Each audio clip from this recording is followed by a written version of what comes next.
완전한 창조라는 말이 있습니다. 하나님께서 이 땅을 창조하실 때 이 땅을 완전하게 창조하셨다는 말이죠.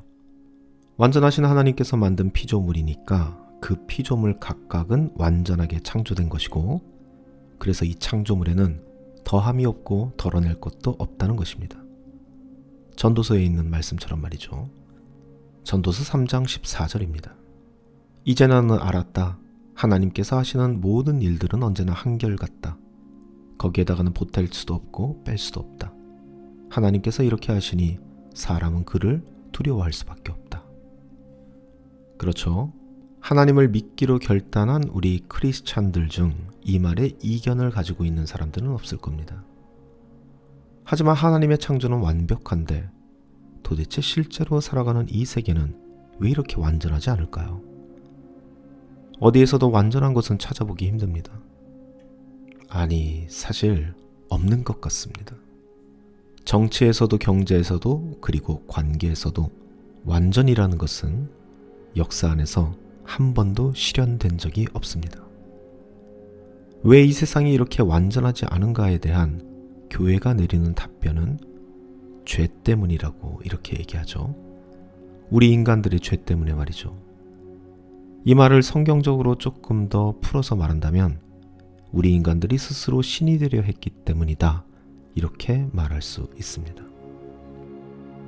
다시 말하면 완벽하게 창조된 세상이 완벽하게 망가진 이유는 인간의 죄 때문이다 라는 이 말은 완벽하지 않은 인간이 신의 자리에 앉아서 완전한 그것을 파괴하고 있다, 이 정도로 말할 수 있을 겁니다. 왠지 인간이 신이 되었다라는 이 말이 좀 거창하게 들리기도 하지만 사실 너무 멀리 가지 않고 당장 우리 주변만 봐도 이러한 일들은 실제로 빈번히 일어나고 있습니다. 이 대표적인 것이 우리가 신이 되어서 다른 사람들을 조정하려 든다는 것이죠.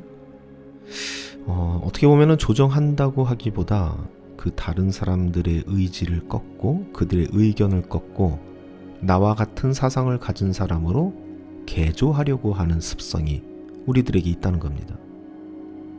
이러한 전투가 가장 활발하게 일어나는 곳이 바로 가정입니다.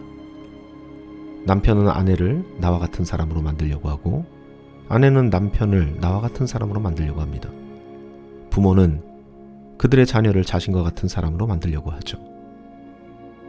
여기서 가장 큰 문제는 그 상대방이 내가 아니라는 것입니다.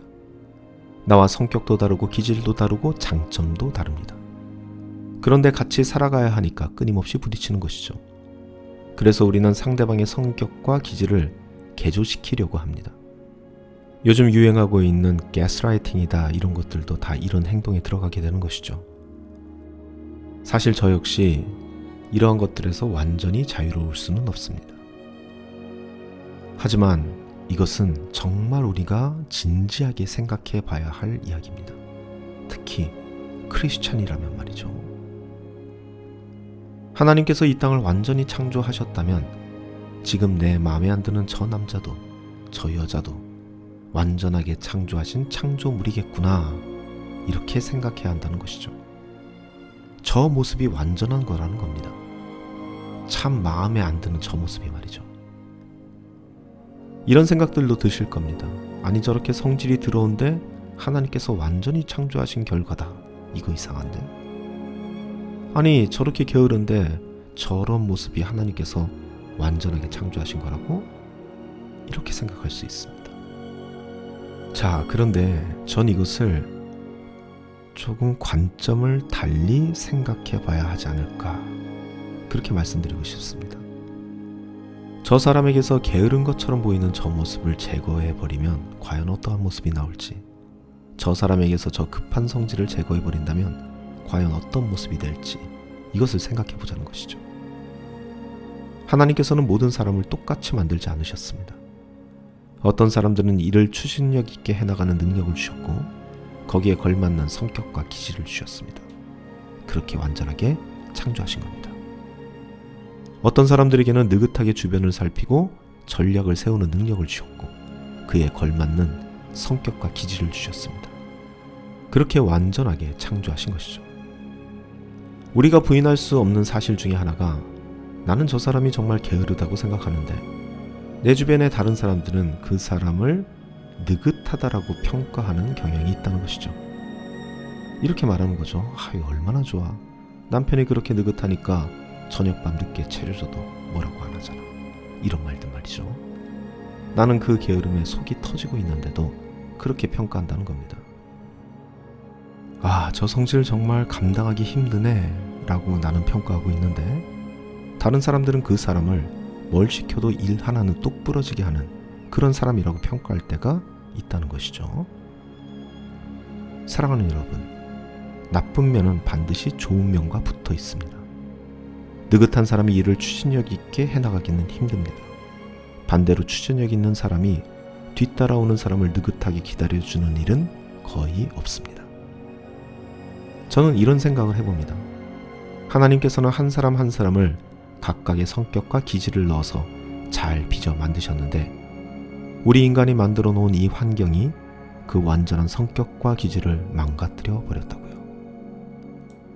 아주 공격적인 성향을 가지고 있는 사람이 있는데 그 성질은 원래 공격적인 기질이 아니었다는 것이죠. 원래는 강한 추진력이 있는 그렇게 일을 되게 만들 수 있는 사람인데 그것이 살아가면서 잘 개발되었다면 추진력이 되었겠지만 우리가 살아가는 환경이 그 좋은 기질을 망가뜨렸고 결국 공격적인 성향을 만들어낸 것이라고요. 아주 느긋하게 태어난 사람이 있는데 살벌한 경쟁사회가 그 사람을 나고자로 만들 수밖에 없었고 결국은 그 느긋함이 자포자기의 게으름으로 바뀌어버리지 않았나 하는 것이죠. 하나님께서는 완전하게 만들어 놓으셨는데 우리 인간들의 재지 못한 손이 그 완전한 것을 망가뜨려 놓은 것뿐이다. 저는 그렇게 생각합니다. 그러므로 여러분, 이 세상을 바라보는 눈을 조금 다르게 가져봅시다. 하나님께서는 이 세상을 완전하게 창조하셨다.